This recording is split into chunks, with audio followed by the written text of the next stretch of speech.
Assalamualaikum warahmatullahi wabarakatuh. Selamat datang di channel Yeni Rohmah. Video kali ini Bu Yeni akan menjelaskan tentang peluang kejadian majemuk. Video ini merupakan video part 2 dari bab peluang yang diajarkan di kelas 12 matematika wajib. Buat kalian yang belum subscribe channel Yeni Rohmah, jangan lupa ya untuk klik tombol subscribe. Oke, kita ke materi. Beberapa kejadian dapat dikombinasikan untuk menghasilkan suatu kejadian majemuk. Sebuah kasus, Angga hendak kuliah jurusan S1 di kampus A, sedangkan Nino kuliah jurusan J2 di kampus A. Mereka memiliki data daya tampung. Nah, dua kejadian diterimanya Angga dan Nino di kampus A merupakan kejadian majemuk.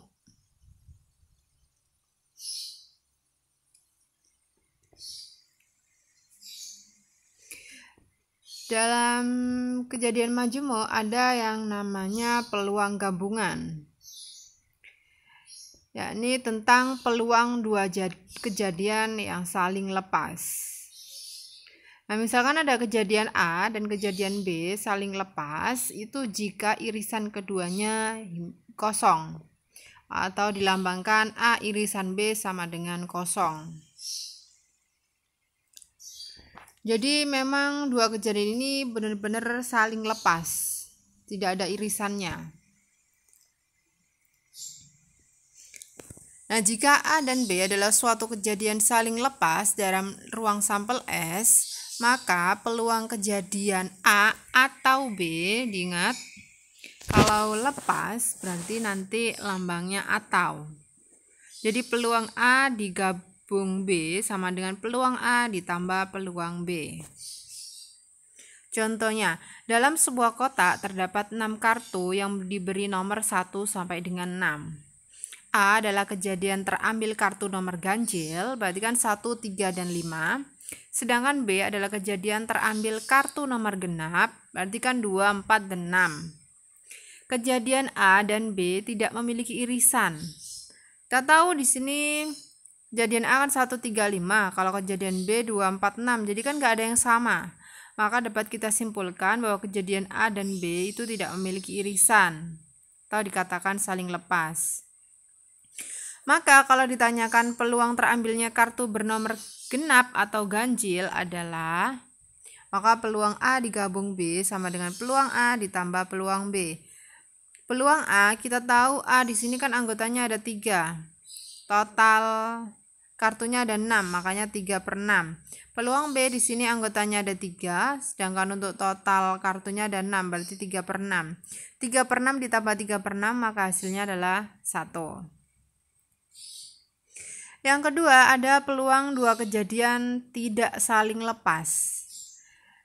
Kejadian A dan B tidak saling lepas jika kejadian A dan B dapat terjadi secara bersamaan.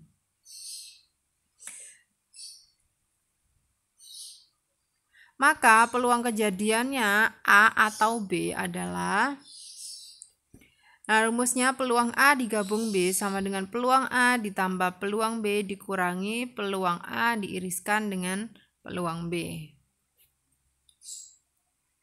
Contohnya di sini, dalam sebuah kotak terdapat 6 kartu yang diberi nomor 1 sampai dengan 6. A kejadian terambil kartu nomor genap, yakni 2, 4, dan 6. Sedangkan B kejadian terambil kartu bernomor faktor dari 6. Maka hasilnya adalah 1, 2, 3, dan 6. Pada pengambilan kartu, kejadian A dan B dapat terjadi secara bersamaan. Kenapa bersamaan? Karena kita tahu di sini ada irisannya, yakni 2 dan 6. Sehingga kejadian A dan B merupakan kejadian tidak saling lepas, karena dia memiliki irisan. Jadi kalau ditanyakan peluang terambilnya kartu bernomor genap atau faktor dari 6 adalah, maka peluang A digabung dengan B sama dengan peluang A ditambah peluang B dikurangi peluang A diiriskan dengan B. Kita tahu peluang A, di sini A anggotanya ada 3, maka di sini 3/6. Peluang B di sini anggotanya 4, maka di sini 4/6. Dikurangi irisan, berarti irisan kita lihat yang sama, di sini ada 2, ini 2 dan 6, maka 2/6. Sehingga diperoleh hasilnya adalah 5/6. Oke. Tahu bedanya ya? Kejadian saling lepas sama tidak saling lepas. Kalau saling lepas memang benar-benar mereka berjalan sendiri-sendiri, tidak ada irisan. Kalau tidak saling lepas berarti ada yang sama atau ada irisannya. Yang kedua, pada kejadian majemuk ini ada yang namanya peluang irisan, yakni peluang dua kejadian saling bebas. Kejadian A dan B saling bebas jika kejadian A tidak mempengaruhi terjadinya kejadian B. Begitu juga sebaliknya, kejadian B tidak mempengaruhi terjadinya kejadian A.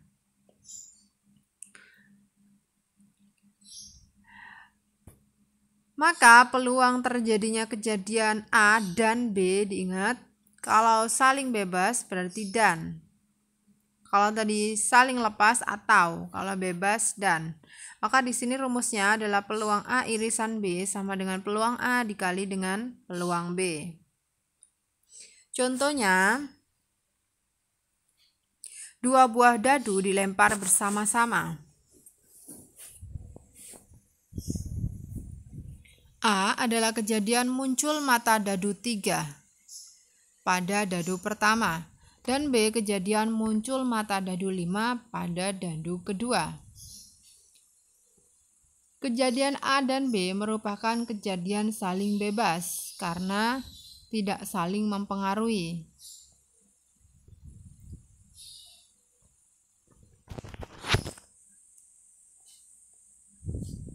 Sedangkan yang kedua, peluang dua kejadian tidak saling bebas atau biasanya dinamakan bersyarat. Nah, di sini kejadian A dan B tidak saling bebas jika munculnya kejadian A mempengaruhi peluang terjadinya kejadian B. Begitu juga sebaliknya. Nah, ini munculnya kejadian B mempengaruhi peluang terjadinya kejadian A. Jika A dan B suatu kejadian tidak saling bebas atau bersyarat dalam ruang sampel S, maka yang pertama, peluang kejadian A dengan syarat kejadian B terlebih dahulu terjadi ditentukan dengan aturan peluang A dengan syarat kejadian B telah terjadi, maka sama dengan peluang A diiriskan dengan B dibagi dengan peluang B, dengan peluang B tidak boleh sama dengan 0. Untuk yang kedua, peluang kejadian B dengan syarat kejadian A telah terjadi terlebih dahulu. Maka peluang B dengan syarat kejadian A terjadi terlebih dahulu, maka sama dengan peluang A diiriskan dengan B dibagi dengan peluang A. Dengan syarat peluang A tidak boleh sama dengan 0. Sini contohnya, dalam sebuah kotak terdapat 3 bola berwarna kuning dan 4 bola berwarna merah. A adalah kejadian terambil bola warna kuning, sedangkan B kejadian terambil bola warna merah. Nah, dari dalam kotak akan diambil 2 bola satu persatu tanpa pengembalian. Kejadian terambil bola pertama warna kuning, kemudian bola kedua warna merah adalah, maka kita tahu di sini NS atau total bola dalam kotak adalah 7. NK ini warna kuning ada 3, NM bola warna merah ada 4. Nah, peluang terambil bola kuning, maka PK sama dengan NK dibagi NS, yakni 3 dibagi 7. Sedangkan untuk tadi kan ada keterangan bola setelah diambil itu tidak dikembalikan.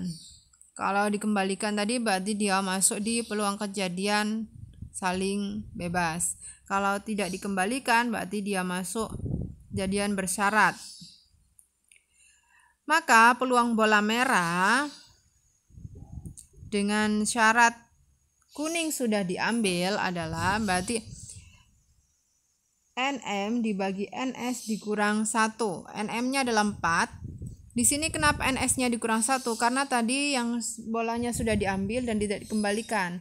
Berarti otomatis total bola di dalam kotak kan berkurang 1. Sisanya menjadi 6. Maka di sini tinggal 4 dibagi 6 sama dengan 2 dibagi 3. Nah, sedangkan untuk peluang terambil bola kuning kemudian bola biru adalah, maka K irisan M sama dengan PK dikurangi peluang P dengan syarat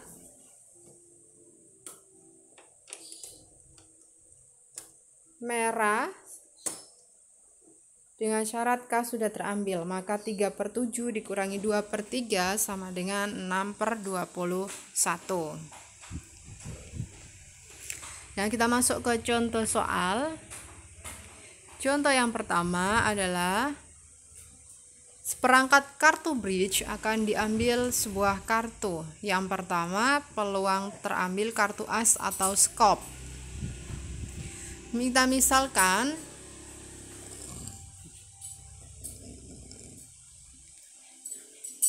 A adalah kejadian terambil kartu as, maka NA sama dengan 4.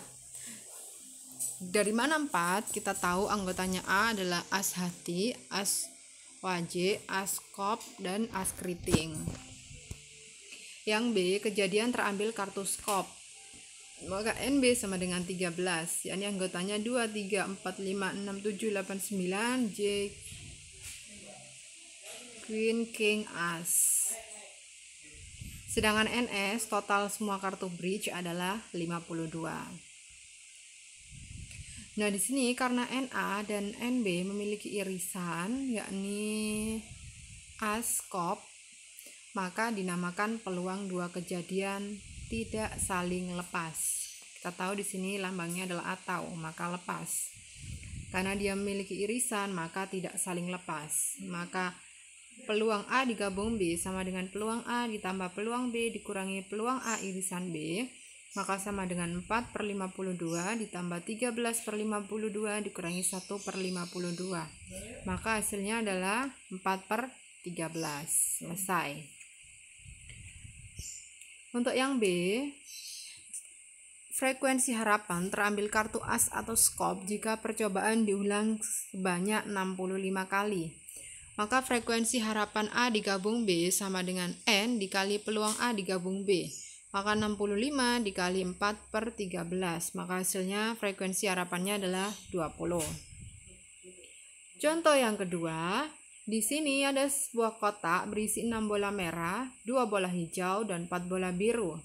Akan diambil 2 bola satu demi satu dengan pengembalian. Yang pertama yang ditanyakan peluang terambil bola pertama merah dan bola kedua biru. Nah, kita tahu NS-nya di sini berarti total bolanya 12, NM merah ada 6, NB birunya ada 4.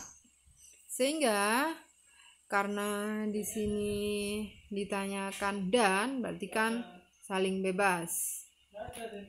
Maka peluang dua kejadian saling bebas adalah peluang M diiriskan dengan B sama dengan peluang M dikali peluang B. Maka 6/12 dikali 4/12 hasilnya adalah 1/6. Yang B yang ditanyakan peluang terambil bola masing-masing berlainan warna. Kalau berlainan warna kemungkinan pertama adalah terambil bola merah kemudian hijau, maka peluang merah diiriskan hijau. Di sini diperoleh hasilnya 1/12. Kemungkinan yang kedua, bola merah dulu, habis itu bola hijau. Kita sudah hitung hasilnya adalah 1/6. Kemungkinan yang ketiga, bola hijau kemudian bola biru. Maka peluang H diiriskan dengan B, diperoleh hasilnya adalah 1/18. Sehingga peluang terambil bola masing-masing berlainan warna adalah peluang M diiriskan H ditambah peluang M diiriskan B ditambah peluang H diiriskan B. Maka kita jumlahkan semua, hasilnya diperoleh 11/36. Oke, contoh yang terakhir. Di sini, contoh yang ketiga, sebuah dadu dan sekeping uang logam dilempar bersama-sama. A merupakan kejadian muncul mata dadu 5 dan B kejadian muncul angka pada uang logam. Yang ditanyakan peluang terjadinya kejadian A dan B. Kita tahu di sini NS totalnya adalah 12. Untuk hitungnya dari sini. 1, 2, 3, 4, 5, 6, 7, 8, 9, 10, 11, 12. Jadi NS-nya 12. Setelah itu NA, tadi kan muncul mata dadu 5, berarti NA-nya ada 2, yakni 5A dan 5G. Sedangkan NB-nya ada 6, yakni 1A, 2A, 3A, 4A, 5A, dan 6A. Sedangkan untuk peluang kejadian, maka N dalam kurung A diiriskan B sama dengan 1. Kita tahu yang kembar adalah 1, yakni 5A. Sehingga peluang A diiriskan dengan B sama dengan N dalam kurung A diiriskan B dibagi dengan NS, yakni 1/12. Yang B, apakah kejadian A dan B saling bebas? Untuk ngecek saling bebas apa tidak, maka kita cari peluang A dikali dengan peluang B. Kita tahu peluang A adalah 2/12, peluang B adalah 6/12, maka disederhanakan hasilnya adalah 1/12. Karena di sini peluang A irisan B hasilnya 1/12, peluang A dikali peluang B 1/12 sama, maka dapat disimpulkan bahwa kejadian A dan B adalah kejadian saling bebas. Oke, sekian penjelasan kali ini. Assalamualaikum warahmatullahi wabarakatuh. Jangan lupa klik tombol subscribe dan like, ditunggu.